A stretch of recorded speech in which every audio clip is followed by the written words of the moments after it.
I still remember the exact moment I realized my own daughter had locked me out of my life.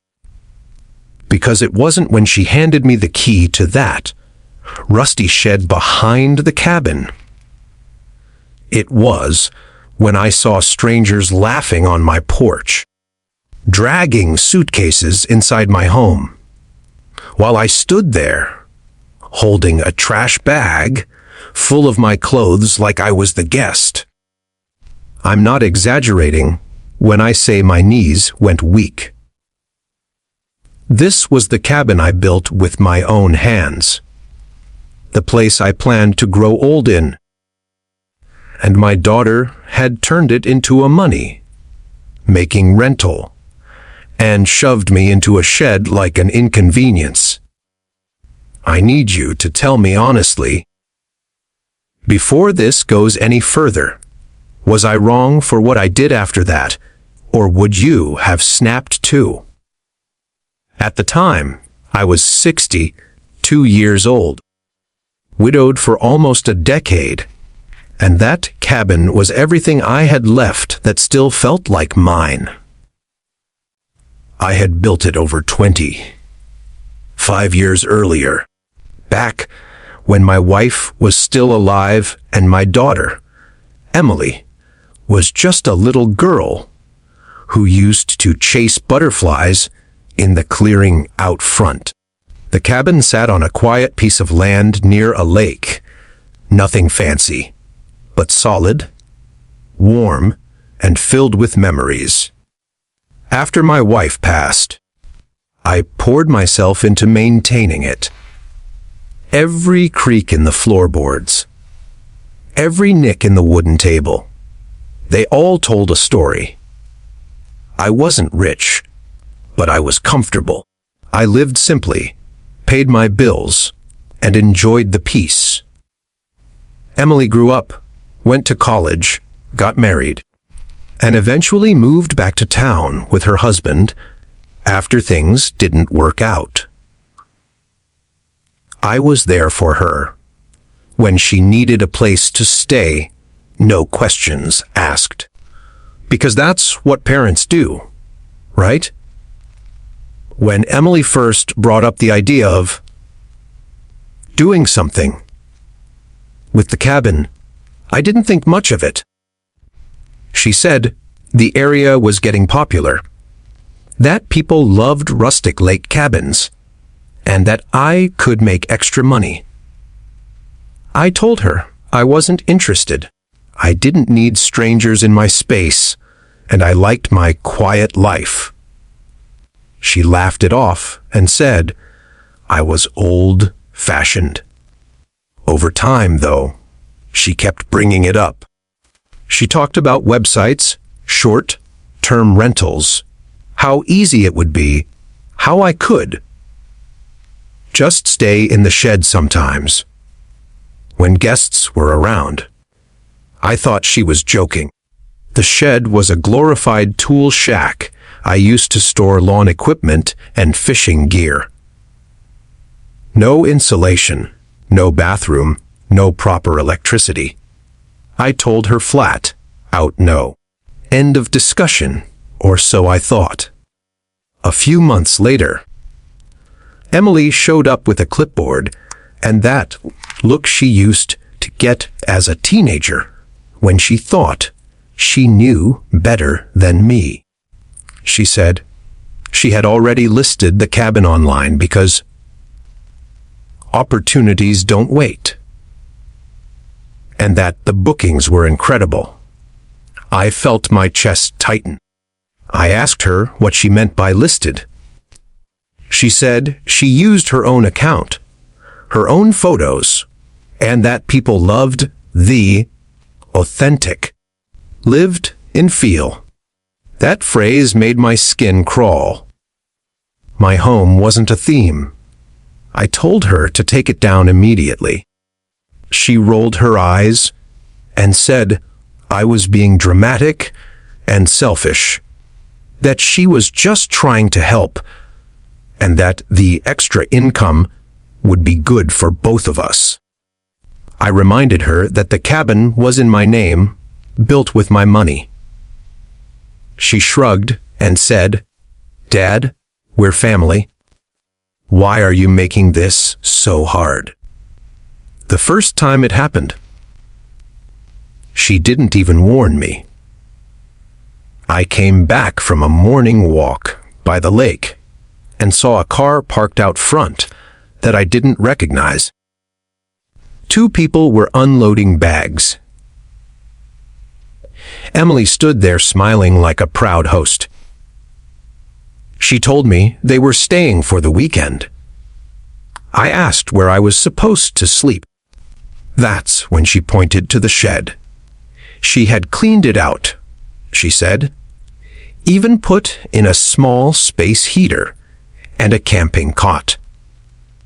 She acted like she was doing me a favor. I was stunned into silence. Part of me wanted to scream, but another part, the tired widower who didn't want to fight with his only child, just nodded. I spent that weekend in the shed, listening to laughter through the trees, freezing at night, feeling smaller than I ever had in my life. After that weekend, I told myself it was temporary. I convinced myself Emily would see reason. But it didn't stop. It escalated. She started managing everything, taking photos, writing descriptions, setting prices. She said she'd handle the money too, just until we figured out a system. I should have put my foot down then. Instead, I trusted her. Weeks turned into months. My cabin became a revolving door of strangers. Sometimes I was allowed to stay inside if there were no bookings, but increasingly, there always were. The shed became my default.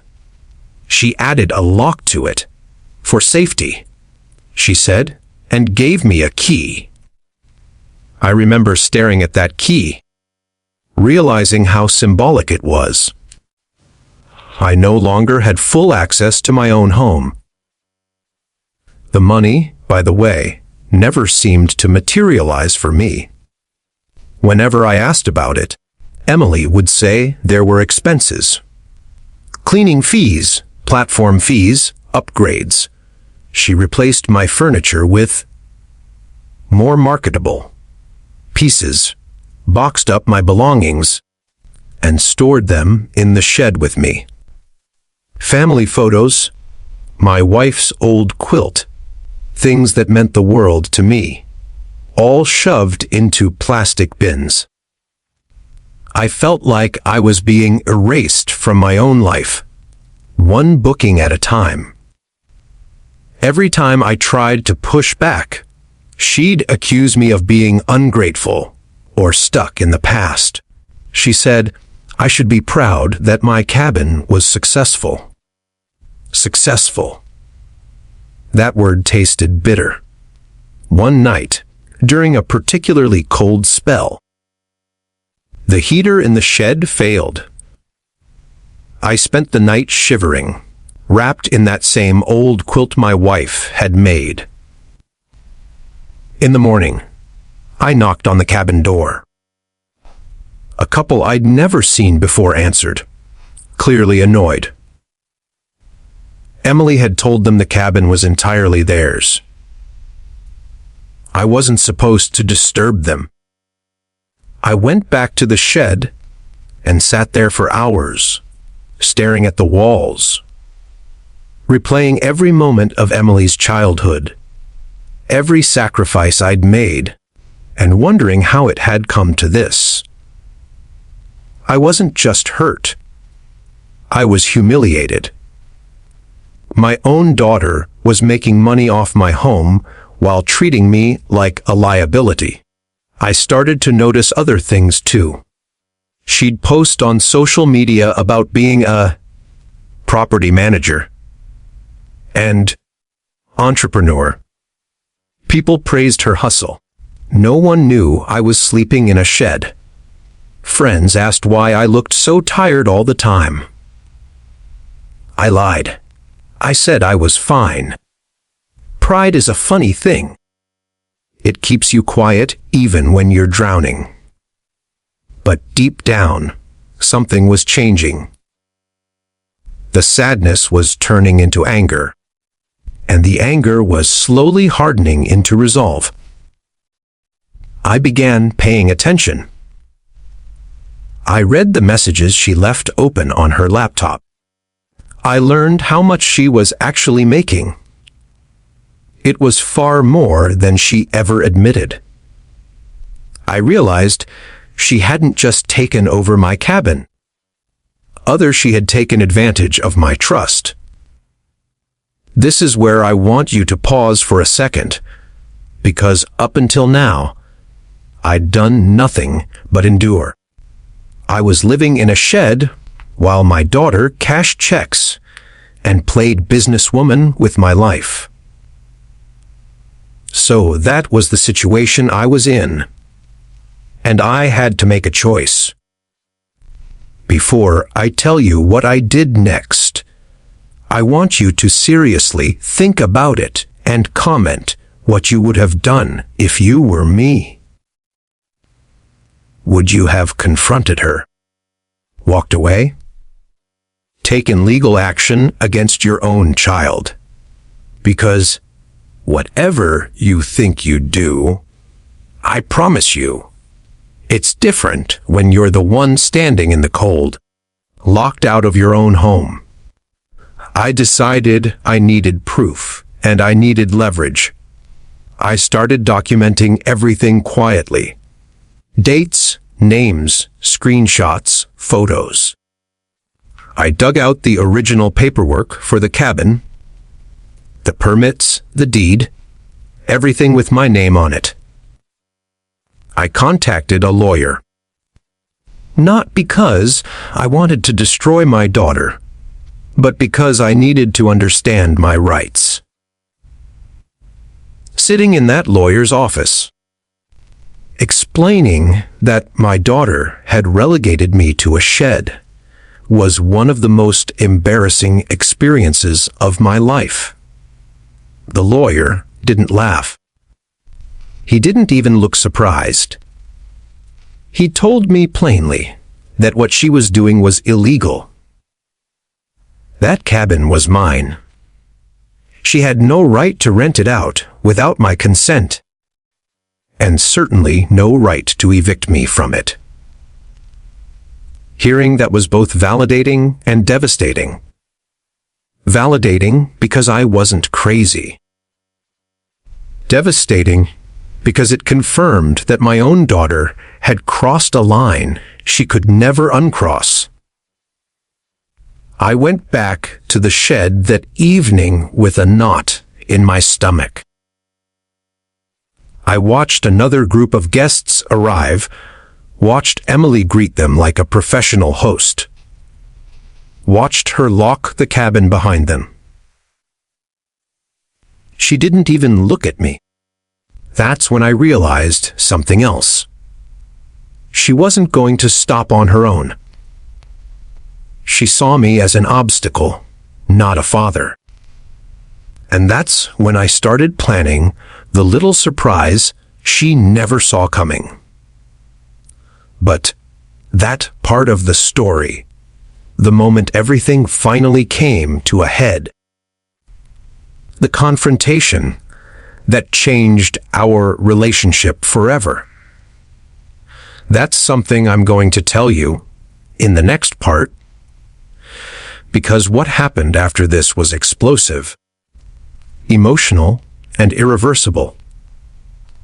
I wish I could say that once I made the decision to act, everything became clear and easy. But the truth is, the days leading up to what happened next were some of the heaviest of my life. Every morning I woke up in that shed with the smell of damp wood and oil in the air. My back aching from the cot, my mind racing with thoughts I never imagined I'd have about my own child. I kept replaying memories of Emily as a little girl, sitting on my shoulders during fireworks, crying when she scraped her knee, promising she'd always take care of me when I got old. Those memories fought constantly with the present reality of her locking me out of my own cabin, smiling for guests, and treating me like a problem to be managed. Still, I stayed quiet because I needed her to keep underestimating me just a little longer. I followed the lawyer's advice carefully. I didn't confront her. I didn't hint that I knew what she was really making. I let her think I was beaten down and dependent. Meanwhile, I gathered everything.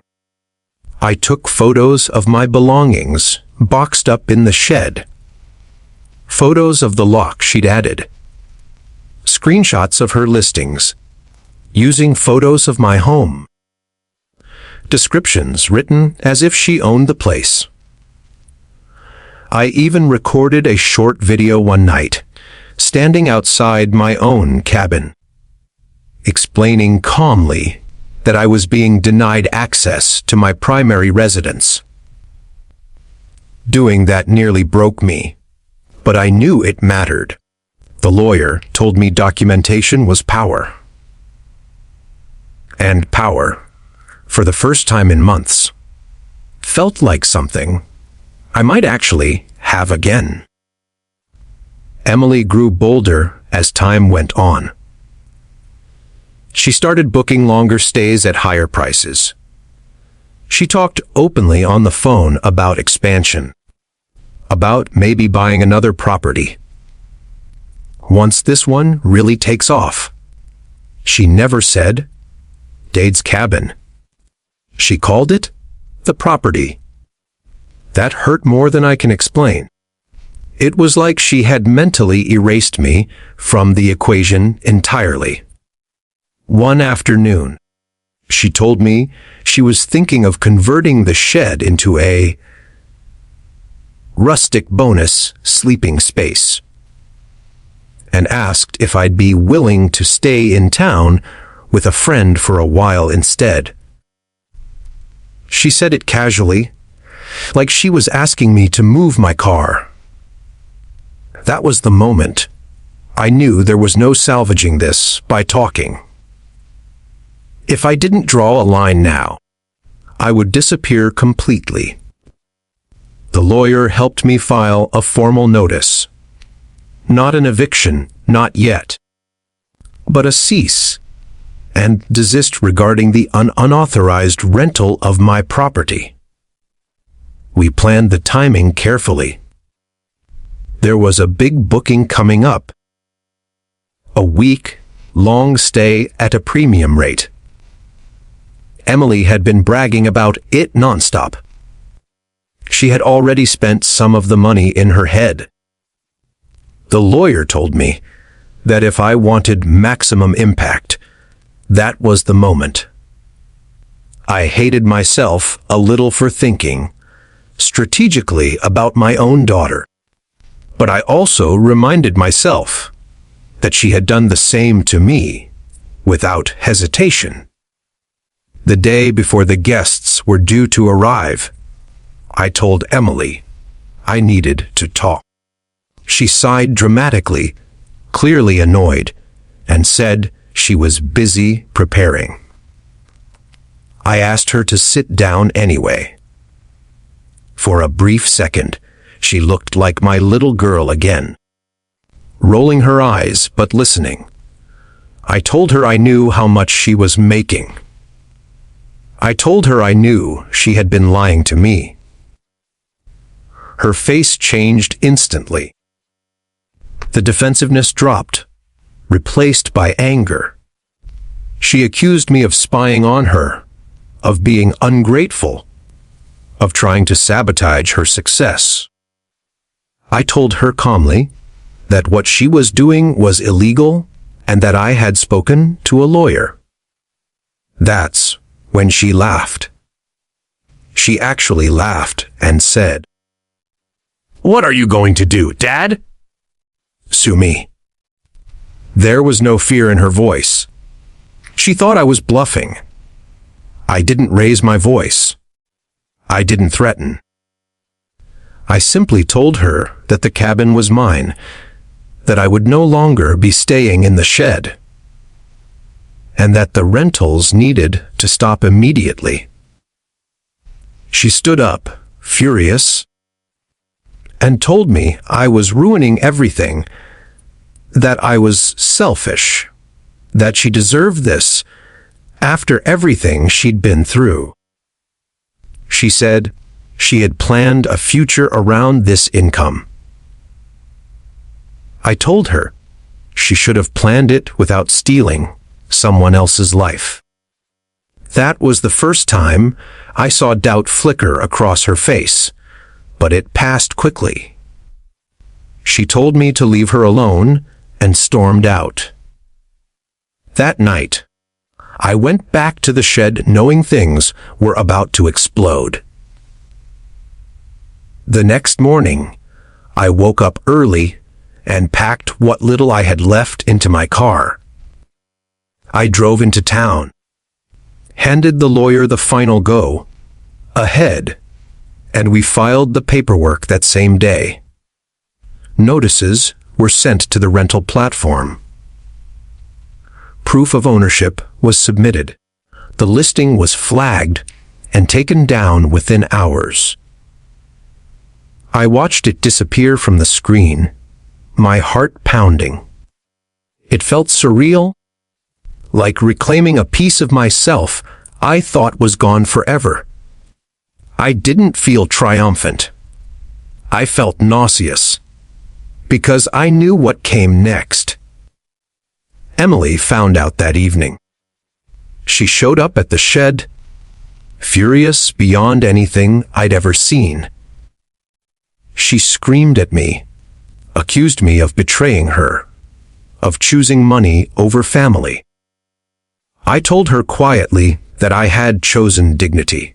She told me I was dead to her.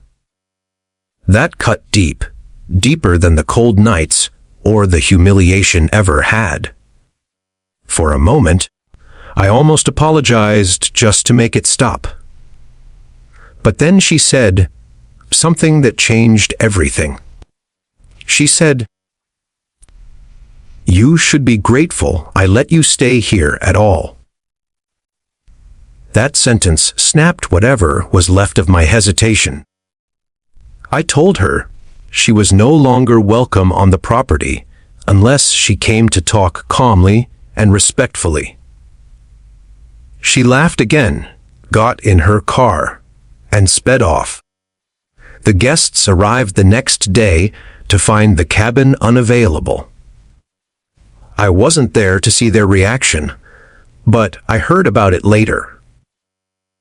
Complaints, refunds, angry messages.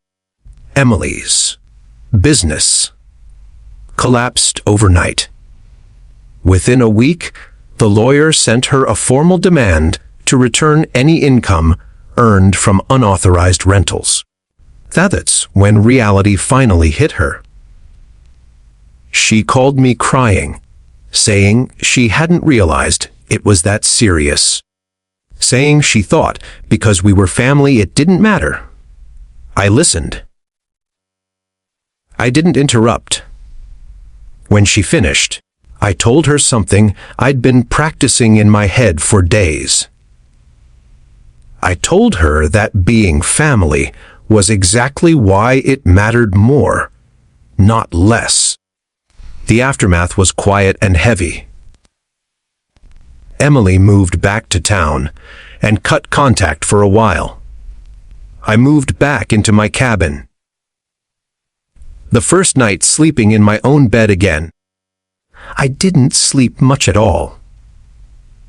I lay there listening to the familiar sounds of the house settling, feeling a mix of relief and grief. The shed still stood out back, empty and silent. I thought about tearing it down, but I couldn't bring myself to do it. It was a reminder, painful as it was, of how far things had gone and how strong I'd had to become to survive it. Over time, things changed slowly. Emily eventually reached out again. This time without anger. She apologized, not perfectly, not completely, but sincerely enough that I could hear the truth in it. She admitted she had let greed and resentment take over. That she had convinced herself I didn't need the space as much as she needed the money. We're rebuilding something now, carefully, with boundaries that should have existed all along. The cabin is quiet again. No strangers. Just me, the lake, and the memories, both good and bad. Looking back, I still ask myself if I could have handled things differently. Maybe I should have said no louder sooner. Maybe I should have trusted my instincts instead of my fear of conflict. But I also know this: no one deserves to be erased from their own life, especially by the people they love most. Standing up for myself cost me peace in the short term, but it gave me my dignity back in the long run. So that's my story. If you were on my side, if you think I did the right thing by finally standing up for myself, hit that like button. Subscribe if you want to hear more stories like this, because, trust me, life has a way of throwing some unbelievable situations at us. And I really want to know what you think about this whole mess. So share your final thoughts in the comments. I'll see you all in the next story.